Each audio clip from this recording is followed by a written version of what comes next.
Good morning. I'm your host, Dr. Brian Jones. I'm joined here today with my special guest, John Kennebrew, LPC. That's right. Yep, Brian Jones, LPC here. So we are joined here today, and I'm so excited that you all are a part of this wonderful broadcast, the Therapeutic Conversation Show, where we're having conversations around mental health, spirituality, and empowerment. So I'm so excited that John is in the house. Thank you. And he is a African-American male therapist. That's right. Psychotherapist. And I'm so glad he's a licensed professional counselor here in Georgia, the same as I am. And so I'm so excited. And we are connected by Hillside International Truth Center. That's we right. both have partnerships with them. And you're going to hear a little bit about John and his work with youth. So today we're going to be talking, we're still celebrating and that's what we're going to do for our therapeutic moment today. We're still celebrating the Mental Health Awareness Month, where we're breaking the stigmas of mental health, as well as raising the bar and the knowledge of mental health, especially in spiritual communities. And so, John, I'm just so excited that you're here. How are Thank you? Great. I'm excited to be here. Yes, I know and we've been trying to make it happen for a little bit. So. Well, you a busy man. That's what it is. It's You just busy. work, you know. You busy. But anyway, I'm just glad you're here, and I'm glad you could take time to just be a part of this show and everything. And thank you. I haven't known John too long, but you know, there's no strangers sometimes, especially when we're in this work, this mental health work. I did get a chance to attend his awards banquet. Well, it was more than a banquet. It was a high event.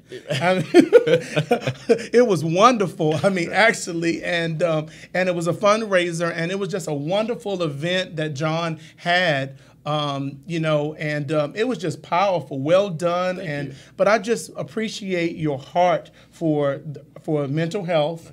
And also for the community and for our youth. Yeah. So I know people are going to have their pens and pencils and paper ready to take notes about some strategies to help our youth. But let's always begin in a word of meditation and prayer. God, we thank you for this moment in this time. We thank you for 108 Praise Radio and Courtney and the staff here. We just thank you for such a time as this, all that's going on in our community, in our government, in our world, in our spiritual centers and churches, and just so many different things are going on, and we're just honored to be here to be able to talk about mental health. And we know that it is a part of our spiritual community and our spiritual development, and it's very vital for us to really understand you for what you have called us to. God, bless us today. Bless somebody.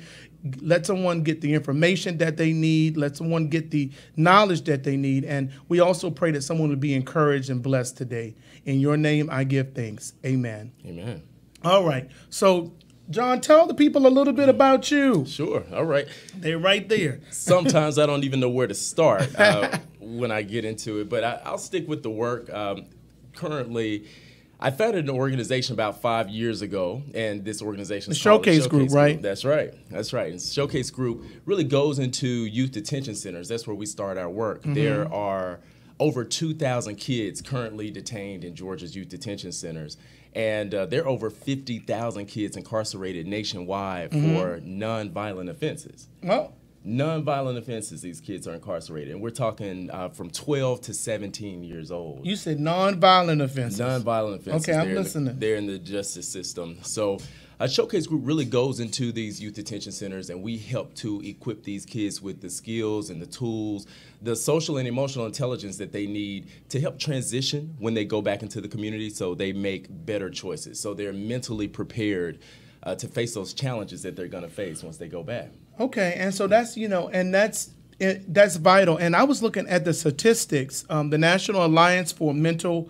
Health, NAMI, says that 1 in every 5 youth of the ages of 13 to 18, which is 21.4%, experience a severe mental health condition at some point during their lives. I'll repeat that. 1 in every 5 ages 13 to 18 experience a severe mental health condition at some point during their life. And then for children ages 8 to 15, there is a 13% estimate. So 1 in every 5 are experiencing some kind of severe mental condition. And what you're saying is not just experiencing a mental health condition at that age, but they also are being incarcerated. And if you can imagine the psychological effects on a young mind, you know, as young as 12 years old, again, they're entering these youth detention centers. They're going behind a series of barbed wire fences. They're going behind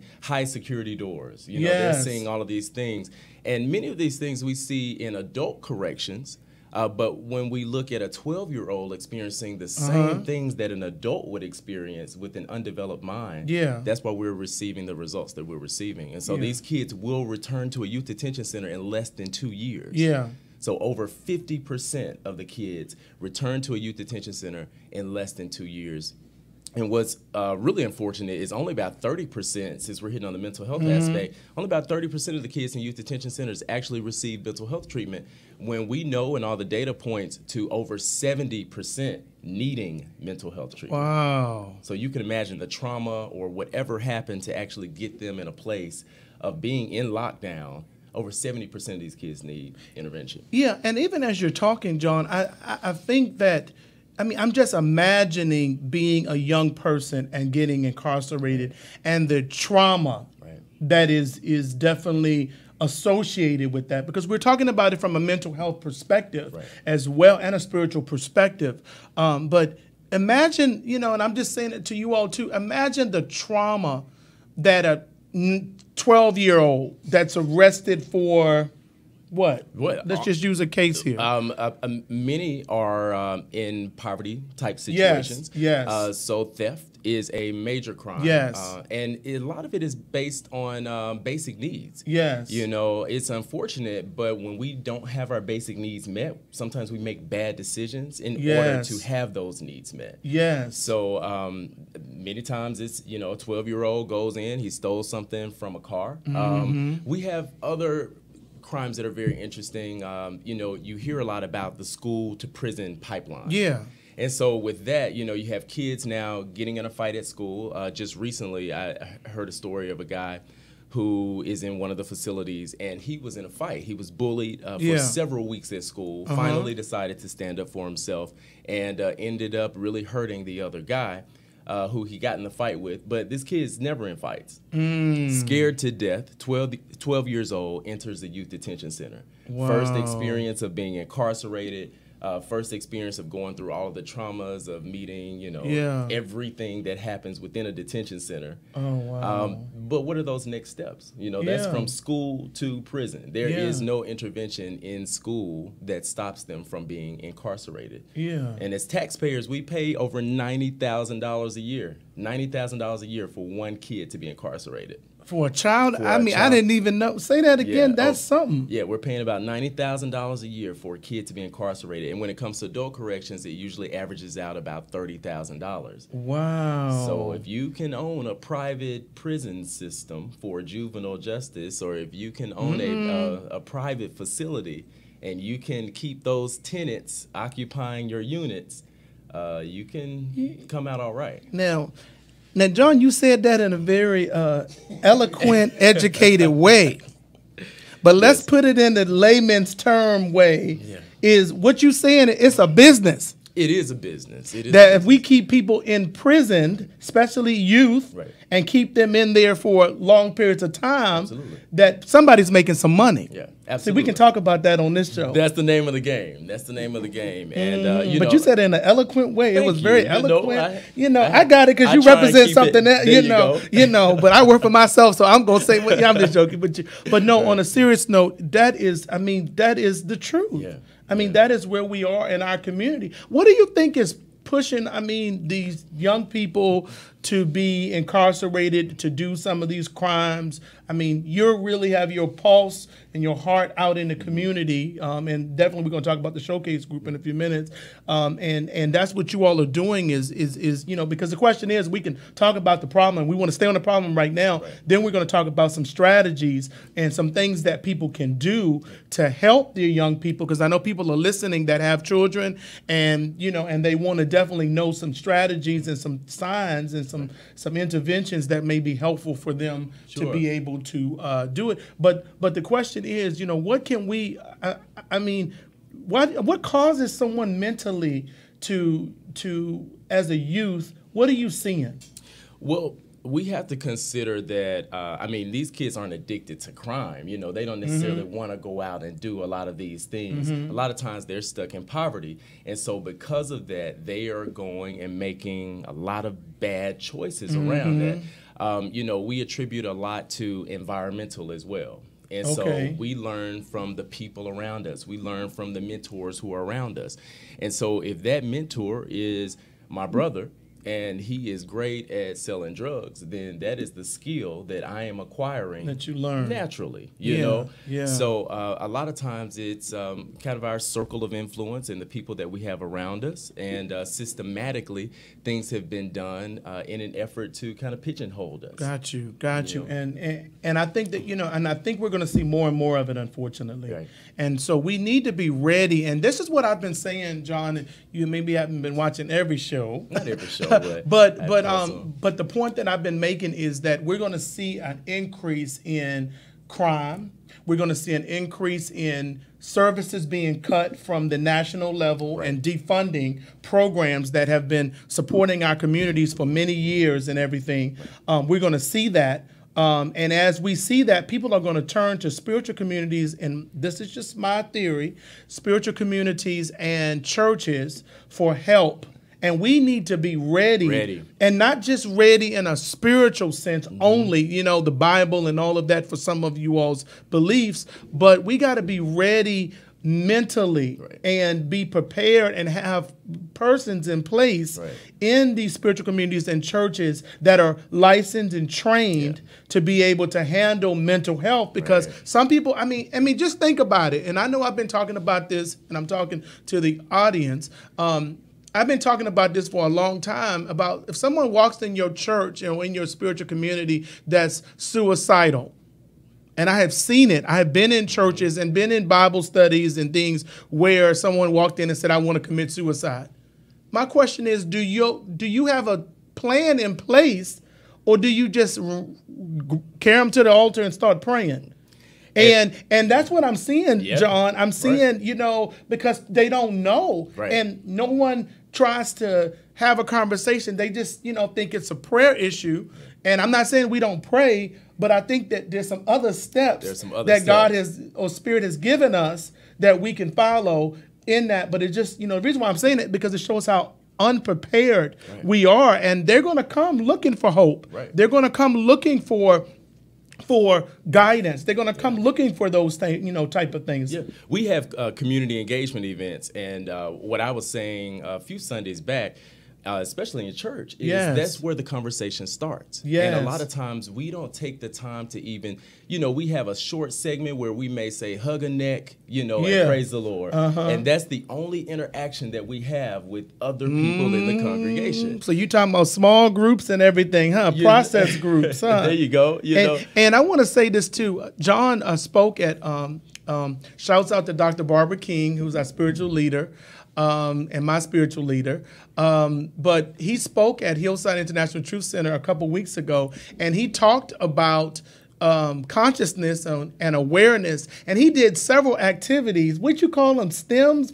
Sentence stems. Yeah. But explain just briefly what that means, because that was powerful. It was an interactive lesson. You know, John wasn't up there trying to preach necessarily, but he was up there giving an activity that kind of helped people think differently. And I was a participant in it. I was in the audience, and I really enjoyed asking a stranger, you know, that I didn't even know. I was sitting next to in church, and I didn't even know the person. But as we begin to do this activity during your message or your lesson, it really began to help, and it was so helpful. Thank you. So what does that STEM mean? And just give them one activity that you did, and then we'll move on. So sentence stems really can help us when it comes to our self-awareness. And so one of the things that I was doing during that talk, as I would call it, was really making individuals more aware of how we get in our heads. A lot of times we have negative self-talk that will back us out of situations. And this can be for good or for bad, but often as we go into our negative self-talk,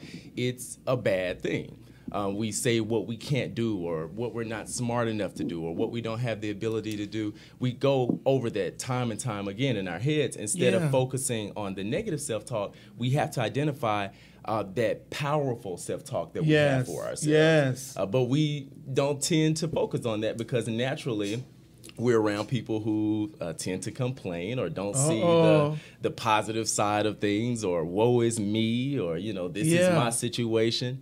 But we have to tap into our own powerful self-talk, and then we can start to share that with others. But we gotta focus on self. And that was powerful. I really enjoyed that, that lesson. And it also shows that we go to spiritual centers and churches, and we never speak to the person that's next to us. Right. We'll say hello, as you said, give them a hug, him or her a hug, and then that's it. So, I mean, I just think that that's a powerful thing. And I'm also going to put a plug out for John. John is available to come to your churches and spiritual centers, as a speaker, but also as, as a facilitator. Sure. So, I mean, I'm just honored, for you to be here today. Thank you. But just the work that you do on a serious note, I just think it's awesome. I appreciate that. And I just think it's awesome that you're also representing an African-American male therapist, because we do not see a lot of us. I know in my program, there was maybe 2. Right. And 1 dropped out, and I was the only one left. Yeah. And then in your program, I mean, how many African-American males were in your program? It's interesting. In the master's training program. I had a conversation with a friend of mine who, he's a master's in fine arts, but he was saying that as he went through his master's program, there were only 3 other African-American men in that program. Mm-hmm. And he talked about the importance of walking across the stage. And I remember when I got my master's in psychology counseling, I was like, I got it, I achieved, I know that I'm a minority in this field, but we spoke to how important it is for others to see an African-American male walk across the stage. Yes. And it kind of made me feel like, wow, I should have walked, I should have represented in that way. Yes. So, but definitely it's very important that we have more minorities get involved in this work. Yes. Because it helps to, especially the clients that we're serving, it makes it more relatable. Yes, yes, and I think that's powerful. So please, we are so glad. Let me call out some names. And can you see the screen too over there? Let's call out. Oh, you can't see it either. And I'm right here beside it. Is it Beatrice? Beatrice. Okay. Thank you for joining us. Who's this? Okay. I'm not good at some of these names. Kelly was Valentine on. Thank you for joining us. Jacosta's joining us. I'm just trying to give a shout out to everybody. Please, you can definitely call in. This is a powerful conversation. We're going to talk about some strategies in a few minutes to help to save our youth and children. But you can call in at 770-988-6461. That's 770-988-6461. I think it's showing up on the screen now. Or you can just send us a comment on Facebook. Say hello to us. Ask a question. I know that we got young people out there and parents out there that have questions. We have an expert here talking about our young people and saving our young people, also from a mental health perspective, but also in the community, because we got all kinds of things that are going on. So we're glad that John is here today to at least answer some questions, to talk, to have this dialogue that's so needed, because people go around saying, our youth are, or for tomorrow, but I mean, they're the church, they're the community for today. That's right. This is the future workforce that we're talking about. And it's a hidden population. This is my passion, is really focusing on the juvenile justice aspect of it. Okay, talk about that a little bit. Yeah, I mean, when we see these kids incarcerated time and time again, and these kids are going in 2, 3, 4, 5 times into the juvenile justice system, recidivism is at an all-time high. Yes, it is. And we've been working to reduce those numbers for several years, but the fact that a lot of our kids are still in impoverished type situations, still, directs a lot of the decisions that they're making. But the good thing is neuroplasticity, as we look into the brain and how the brain works. My business partner, Dr. Edward Valentine, is a neuroscientist. And so we focus a lot on how is the brain actually functioning and molding and folding, if you will, as these kids are starting to make the decisions that they're making. Oh, now you're on to something. We know that we can reshape. Wow. We can reshape because I mean, it isn't until the age of 25 that the brain is truly developed in a way to receive information and clearly process that information and make decisions based on it. And so, you know, we look at a 25-year-old that is incarcerated and we say, oh, well, you know, he isn't functioning fully because he's thinking on a 12-year-old level. However, we'll have a 12-year-old incarcerated for the same thing that the 25-year-old did and serve the same sentence. And that's, you know, scientifically proven too, John, because I'm reading a book, I think it's called That Your Brain is Keeping Score. Or something, and I'm going to have to share the book with you, and it's a powerful book. I think I got the title right. I'll put it in the comments. But I mean, it really talks exactly what you're saying, is that our brains, you know, and you know, has to do with, you know, the environment, as you said, but also genetics and also just development. But everything that goes on, and that's what I'm saying to you all too out there, is that everything that goes on in your experience, in your understanding, I mean, your brain is affected. I mean, and it can be, as you said, positive or negative. I mean, because life is challenging for all of us. So we got to be reminded and remember that, you know, we have to work with our minds, our brains, our understanding, our awareness, our consciousness. All of those things are vital, because you cannot be spiritually healthy and your brain and your mind and your thoughts are negative. Exactly. You know, unhealthy. Yeah, we focus so much on, you know, like Maslow hierarchy of needs. Yes. We focus on these. Now, they don't know. They may not know what that is. They may. Okay. So what is that? Because you're dropping some educated stuff. Well, I love it. Hierarchy of needs are often based on food and needing resources that we would think of like, right out of the gate, clothing. But one of the major needs, which is actually not at the top of the needs list for Maslow hierarchy of needs, is that social interaction. There you go. And that's a basic need, but it is now becoming even more of a priority, just like food and nourishment.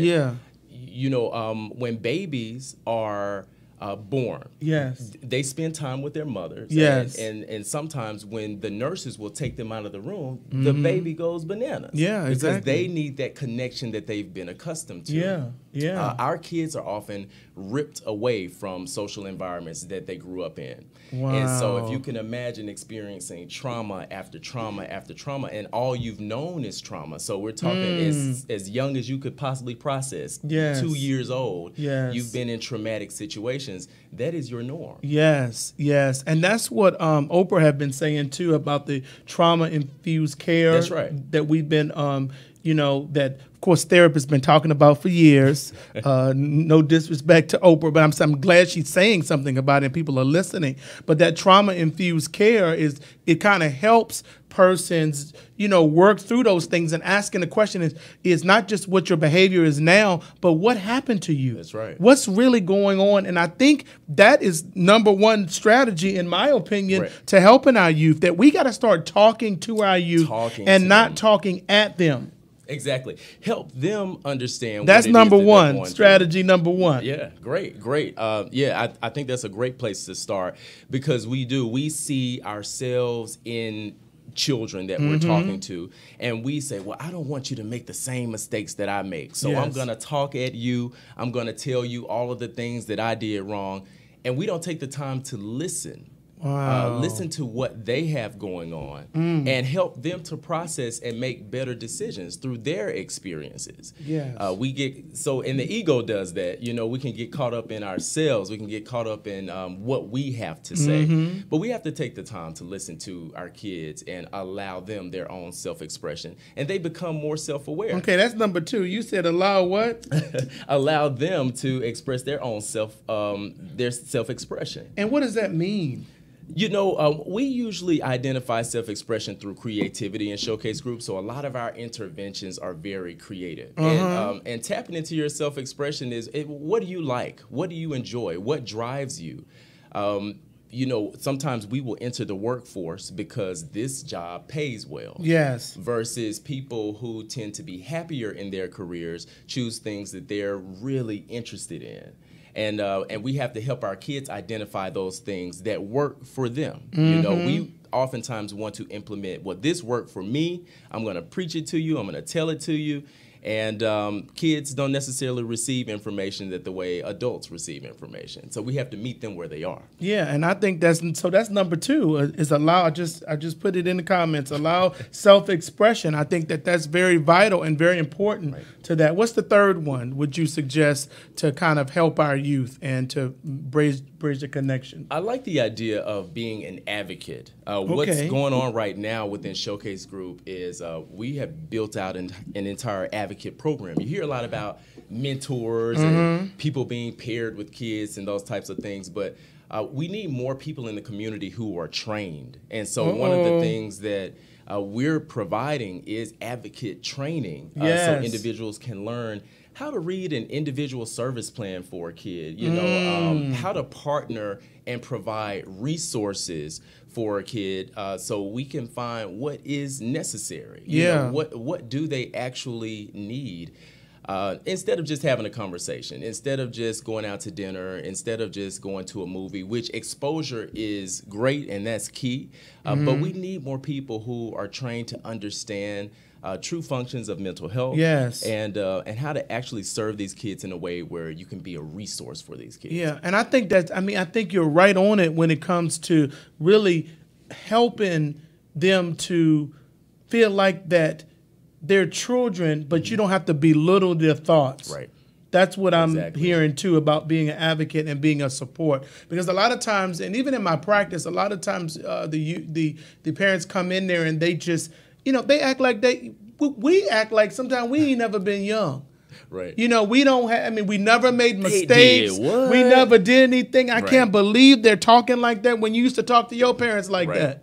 Right. And so I think that we got to really begin to look at it from a perspective of joining with them and not ostracizing them or belittling them because they do think differently, of course, than we do. Right. I've just seen the language of talking down to people. Yeah. Talking down to your young person, yelling at them and screaming at them and demeaning them and I've seen this, and I'm gonna say this. I've seen this a lot of times in my practice with single mothers. Shouts out to the single mothers that are holding it down. I'm not, saying anything negative, but I am saying something that I want you all to be mindful of because of the simple fact that, a lot of times, they are, saying things to their children that are so demeaning. Especially their male, children, and really saying that, and really abusive. Those are those verbally abusive, and expect their young person to grow up to be a productive citizen when you've already spoke negative down them. Never emphasize the positive. That's what I'm saying out there is that we need to start emphasizing things that are positive when it comes to dealing with our young people. Yes, correct them, but also affirm them in some good things that they're doing. Say something good. You understand what I'm saying? Totally, yeah. In that workshop I did at church, one of the last sentence stems was what I see for you. Yes, that was powerful. And so after individuals had processed between each other kind of the different things that they were going through, different emotions that they're experiencing, the last of the partners got to tell each other what I see for you. Wow. And that's really seeing the positive in someone and being able to express that and for that other person to receive it and hear it. Yeah. That is powerful because we're continuously planting seeds, whether they're positive or negative. And so when you're saying, you ain't gonna be nothing, I knew these things and all this, you're speaking those things into someone's life. Now they can choose to reject it if they're strong enough. But oftentimes, from everything this child has gone through, the only thing they can do is just receive it. And some of them receive that as love because that's the first amount of love and attention that they've gotten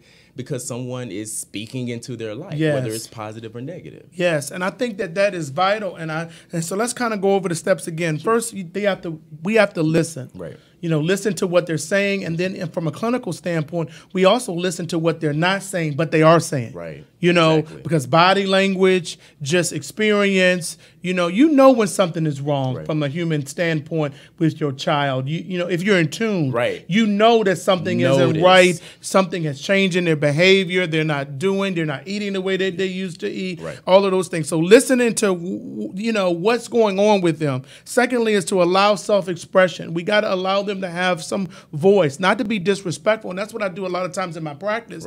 And I know you probably do in your work, is to help them to verbalize things without it being disrespectful.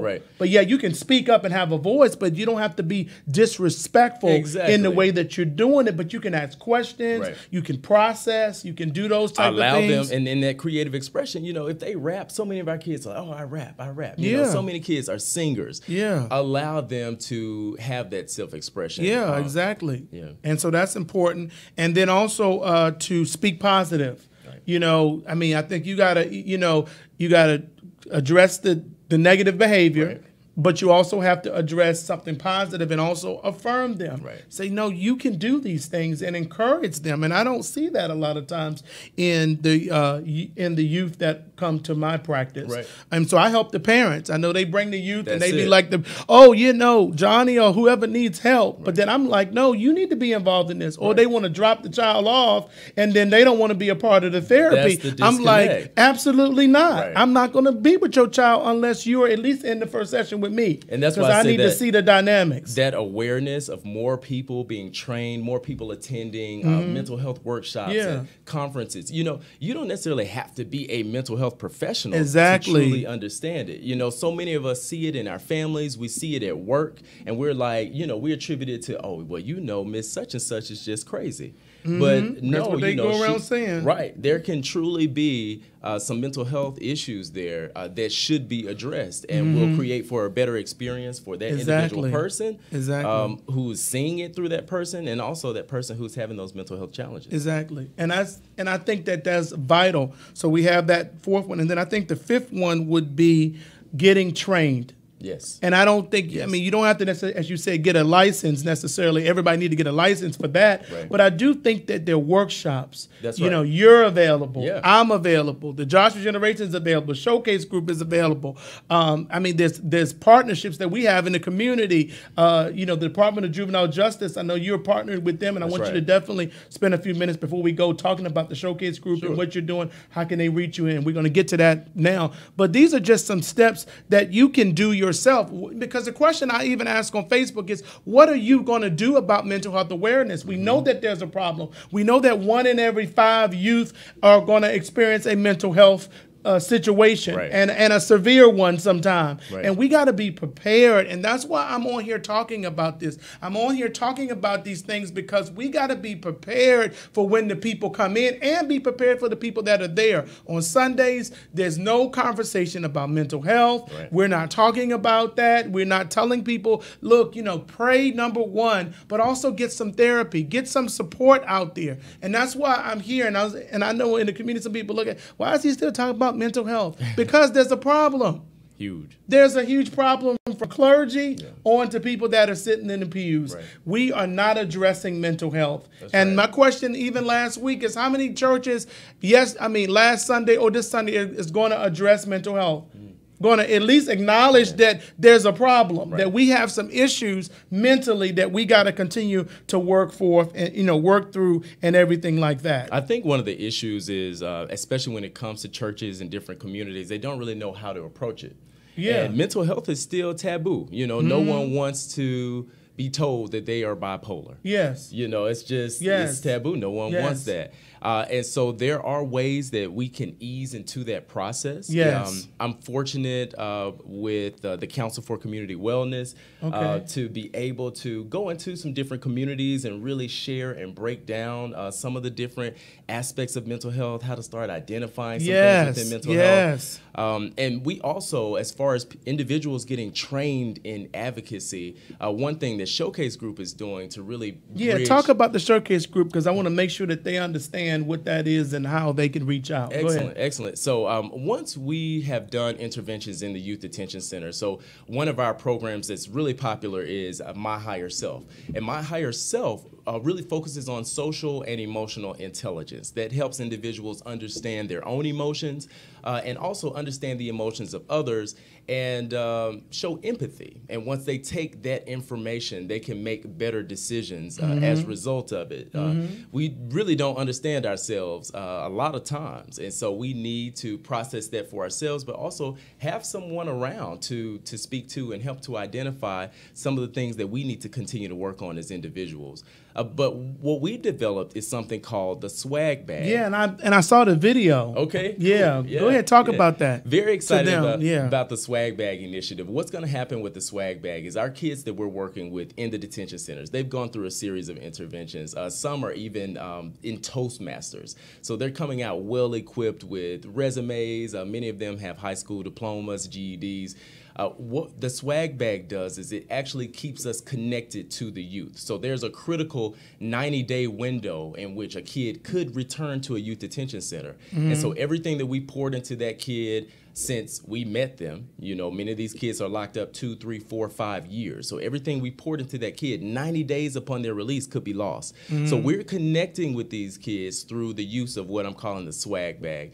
And the swag bag is equipped with a smartphone that is pre-programmed with the contact information of an advocate. Wow. Okay. So if we can train some of these listeners as advocates, they will connect with our youth in the community. So the sixth one is become an advocate. There you go become an advocate. And we can connect with the youth in the community. Now, the importance of staying connected is that that advocate is equipped with an individual service plan. And that service plan has been designed by a licensed professional counselor like Brian or myself, licensed clinical social worker. And that really gives a guide to you as an advocate as to how to lead this youth on the best pathway. So whether that be an educational pathway, residential pathway, some of our kids don't have places to live, or it can be a workforce development pathway, helping them to get a job, you know, because we're talking about kids who they may have a felony, you know, at 12 years old. And so what does that say for the rest of their life to say, okay, well, you know, we don't hire felons here. Exactly. And that hinders them, and then they be back in the system because they don't have a job or they cannot make an honest living. That's right. Because people, you know, have already stigmatize them and say, because you messed up, I can't hire you. That's right. And so, I mean, I think that's vital. So this swag bag, I like that. Swag bag. That's it, right. You got some swag. Right. I like that. And we have swag in the bag. Yeah. So, right. So, you know. All right. Now, that's good marketing there. You know, the biggest piece for me is the advocate connect, you know, because I'm a mental health professional. Yes. But also that kid gets a welcoming kit to know that they're not alone in what it is they're going through. You know, there's swag in there that includes fresh underwear, socks, T-shirts, but also that first outfit so they can step into their community with confidence. If you can imagine, you know, like one of the kids I'm working with, Hakeem, he was locked up in the Atlanta Youth Detention Center for 3 years. Wow. And so his mother is now forced to buy him an entirely new wardrobe. Oh. And that's very difficult to do. Many people can't just run out and get a whole new wardrobe. Yeah. And what we're able to do is not necessarily provide an entirely new wardrobe, but at least those basic needs so he can get a start, you know, toiletries, so mom doesn't have to buy that right out of the gate. You know, that outfit that at least he can say, okay, these clothes are fitting. You know, I feel confident I don't have to do what I need to do, you know, in order to have my basic needs met. And you all also, beyond the swag bag, you all are also doing some community, I don't know what you call it, but I guess I would call it residential treatment places or group homes that are helping too. So talk about that, and then just talk about those pillars of things, because we are kind of running out of time. Sure. So we want to make sure that we address those pillars. I love that was powerful. Thank you. So if you would address that would be wonderful. Sure. So the first part of that, you asked me about the swag bag. Well, we talked about that, but right. the pillars, the residential group home, right? Yeah, and the residential group home. But Gotcha. talk about the pillars first, and then the residential group home of what you're doing, because I think those pillars are very vital. Right. And those pillars are basically the foundation of what That's the right. mission of what you all do as the Showcase Group. That's right. So our first pillar is prevention, and prevention is really about keeping our kids out of these detention centers. I love it. So like I was saying, there are over 2,000 kids incarcerated just in Georgia alone. Yes. And then over 50,000 nationwide. So prevention, we have to make sure that our kids never end up in a detention center to begin with. The second piece is inspiration. I love it. So we find that inspiring our kids, inspiring our families, inspiring the communities that they serve in, that's really the first step for us even to connect with the population that we serve. Yes. Without inspiration, it can really create for a gloomy lifestyle. Exactly. Community engagement is another piece that's it. really big for us, and that's why we're going into community centers, going into schools, going into churches. Even though our work starts in youth detention centers, we know that the communities that these kids come from have to be strengthened because once they get out, they've got to have resources. So that's where we start there. Then we hit on self-actualization. I like that. So someone really seeing their fullest potential, reaching that fullest potential, and really just being the best person that you can be. That looks differently for different people. Some people think the best person that they can be will end up, being a celebrity or a star on Instagram. So it looks different for different people, but you have to become more self-aware and get into that self-actualization. Exactly. And facing our future is the final pillar, which is the residential group home portion. Okay. And so what we're doing is there are a number of youth who are in the juvenile justice system who are also in the foster care system. Wow. And this is how it started for me. My kids, I actually am a foster parent of kids who have been in and out of the juvenile justice system. And I realized that something needed to happen within lockdown to get these kids started, to really start to shape them in a way that they can make better decisions once they went back into the community.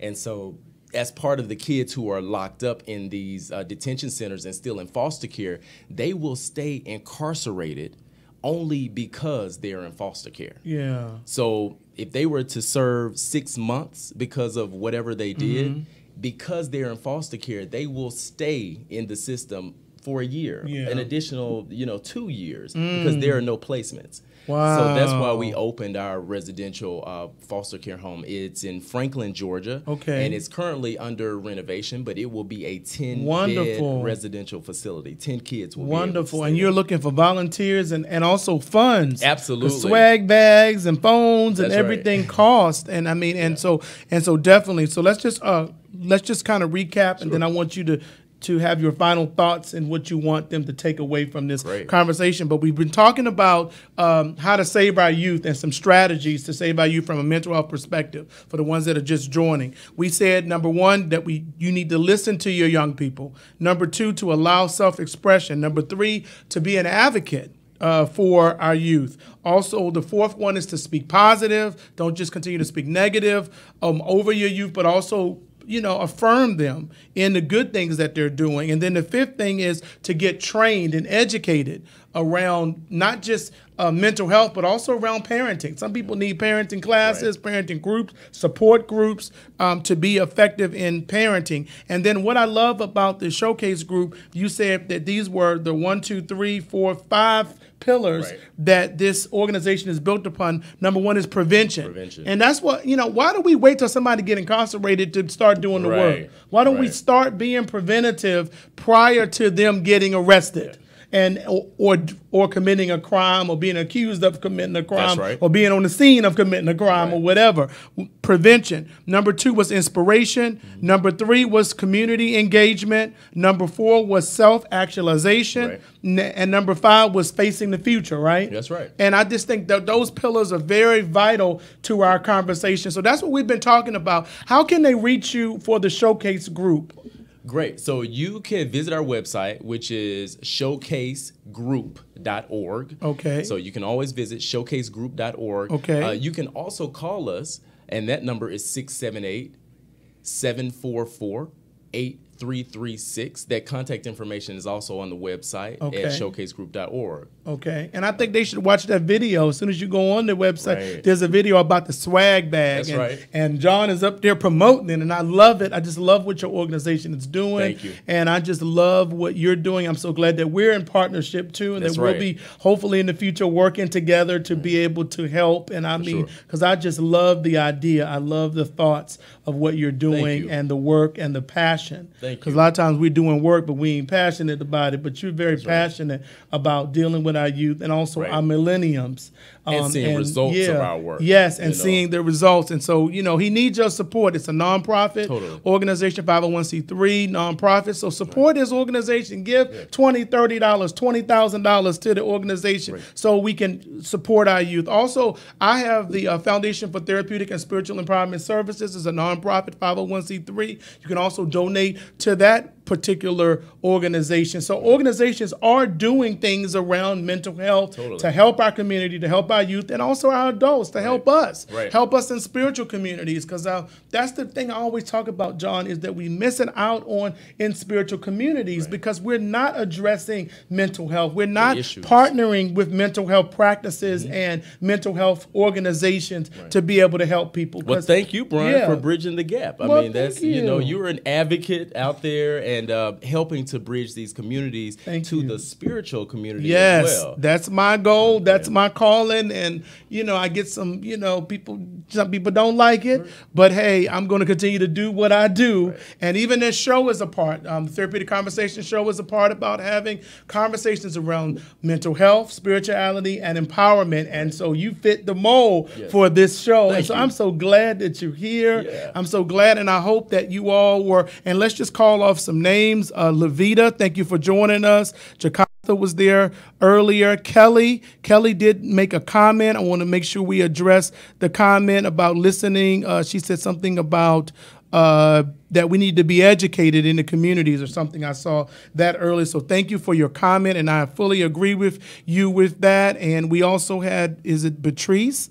On. She was on, and and many other people probably that are on. And I appreciate you all. Just continue to send us comments. Continue to keep the me and the show in your prayers and thoughts. So this is Dr. Brian Jones, LPC. I'm joined here with John Kennebrew. He's going to give us a final thought, just real quick, to wrap up and to tell us what do you want them to take away from this conversation dealing with saving our youth and children from a mental health perspective. And then we're going to close out. Thank you for your time. Join us every Saturday from 9 a.m. to 10 a.m. on 108 Praise Radio. Thank you, Courtney, to Courtney and the staff here for all of you all support and providing this platform. Please reach out to 108 Praise Radio too. Sometimes it's difficult every week, since I know I've been here since October, September doing this. It is not easy work. So send out a message to 108 Praise Radio to let them know that you're praying for them because there's a lot of personalities, radio personalities, media personalities that are on here. Pray for us because it's not easy every week. And, pray for funding. And give and support, but also send your prayers and encouragement. Even me, I need encouragement sometimes because this work, I don't get the accolades. You have to stay inspired. I'm like the rebel, but I don't mind being the rebel, but I don't get the accolades for the work that I do. I never got an award ever for what I do, but guess what? I'm not giving up. That's right. And I'm not going to stop doing what God has called me to do. But nobody has honored me. I know people haven't done no work and have never been honored, and it's the truth. And I'm not fussing. I'm just saying the truth. They haven't done anything, but I'm in the trenches. And this work, and you're in the trenches, and and we don't get awards and honored. It's not reward driven work. No, it's one of those things that, like I said, this is a hidden population. Exactly. That we serve, so. We don't get the accolades. But guess what? We're gonna continue to do the work. Right. We're gonna continue to do what God has called us to do for such a time as this, because we do get rewards because we see the fruit of what God has called us to do. So give us the final thoughts, and then we're going to close. Thank you all for joining us. Like us on Facebook, Therapeutic Conversation Show, the Joshua Generation Care and Consulting Services, and the Foundation for Therapeutic and Spiritual Empowerment Services. Take us away, John, with your final thought as we close. Thanks. Well, again, thank you, Brian, for even having me on the show. Thank you for coming. Helping me spread the word and your great work as well. Thank you. I appreciate. Look, that's my reward. Thank you. There you go. Look, most people don't need to say thank you. Yeah. Anyway, go ahead. Yeah. Well, I just want to encourage everyone. If there's anything that you can do, is learn to be an advocate. And if you're not necessarily an advocate with our organization or the youth and families that we serve, you can learn to be an advocate, one, for yourself, but also an advocate for others in the community that you want to serve. You may identify some other folks who are out there with some issues or some mental health challenges, who may be experiencing trauma. It's important just to learn to be an advocate. We've had a huge mentor movement, and that became a big trend, but now we're moving more towards advocacy. So if there were anything I would encourage today, is that you take the opportunity to give us a call, go to our website and contact us, and let us know that you are interested in becoming an advocate, and we'll train you and really give you those steps that are necessary to create change wherever you are. Wonderful. Yeah. Thank you, John, for joining us. And you're going to come back and see me? Absolutely. I'll be back. All right. And then reach out in churches and spiritual centers. Please reach out to John and the Showcase Group and support them. And thank you for your time again. This is Dr. Brian Jones, LPC. This is Therapeutic Conversation Show on 108 Praise Radio. I'll see you next week. Take care.